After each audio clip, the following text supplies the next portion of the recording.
Hello, my name is Emily Booth, and I will be analysing the short documentary Too Pretty to be Aboriginal. Directed by Sasha Sarago in 2018, the film seems to present, explore, and analyse the history and impacts to Indigenous women of the statement, "You're too pretty to be Aboriginal."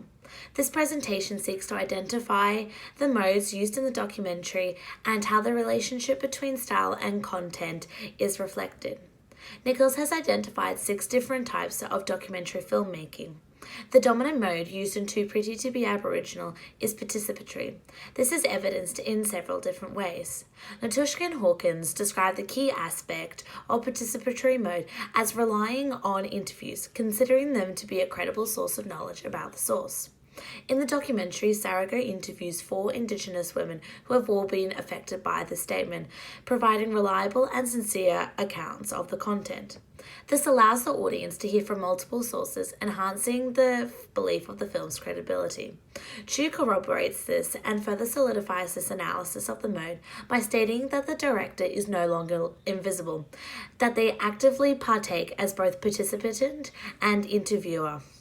At the beginning of Too Pretty to be Aboriginal, Sarago opens with a piece to camera which she is delivering, describing her own personal account with the statement and then alluding to the contents of the film.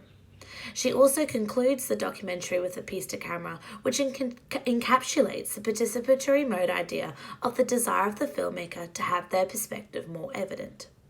Evaluating further into the techniques and effects of the participatory mode, sound and music have an interesting effect on the overall content of the film. Nichols states that there is heavy reliance on the sync sound, which is evidenced in the documentary, but also that the director has only partial control on the creative side.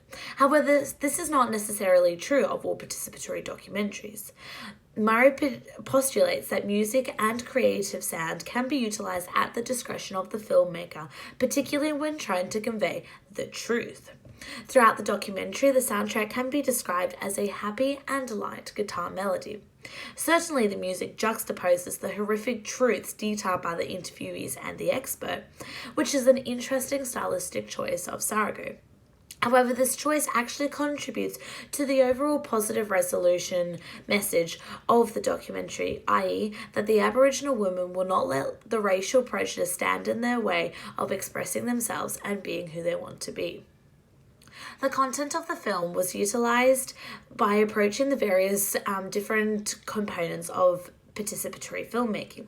As the film is so personal to Sarago, the content is delivered in a series of interviews that flow like a narrative, retelling individual recollections that are interspersed with an expert interview to effectively corroborate and show historical evidence of what has actually occurred. There is more to the documentary than just the interviews, however. There are several scenes where a passionate Indigenous woman talks about her painful heritage and how she is embracing her uniqueness in a photo shoot. Here, Sarago is present while the interviewee is getting her hair and makeup done. Sarago asks her, "Do you want to be pretty?" And she says, "F being pretty." The inclusion of the statement ties in nicely at the end of the documentary where Sarago says, "I don't want to be pretty." The cyclical effect of the content deliverance and repetition of these ideas showcases the true message of the documentary. As this is Sarago's first film that she has directed, this has set the foundations for her individual style as a filmmaker.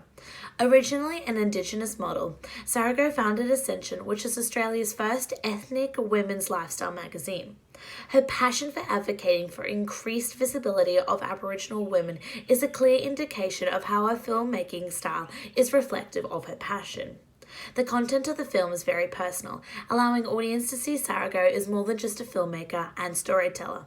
The audience sees her, along with the subjects of the film, as a victim of deep-set racial prejudice. Allowing herself to become more immersed in the narrative of the documentary can show that her personal style can actually have some performative mode tendencies, as she seeks to portray, "I speak to you about my experience," rather than "I speak with them for you." However, the documentary is structured and formal, which demonstrates that it is less performative and more participatory. As discussed and synthesized earlier, the content, style, and mode all interconnect, and the relationship between each of these elements work to portray Sarago's message. If the documentary had been made by any other documentarian, particularly a non-Indigenous filmmaker, then the content and the style would likely have been delivered very differently. It is more likely that the expository mode would have been utilised, especially depending on the views and style of the documentarian. It is clear that Sarago's style and personal involvement in the content of the film shows that the utilisation of the participatory mode helped to convey the documentary's true meaning and message.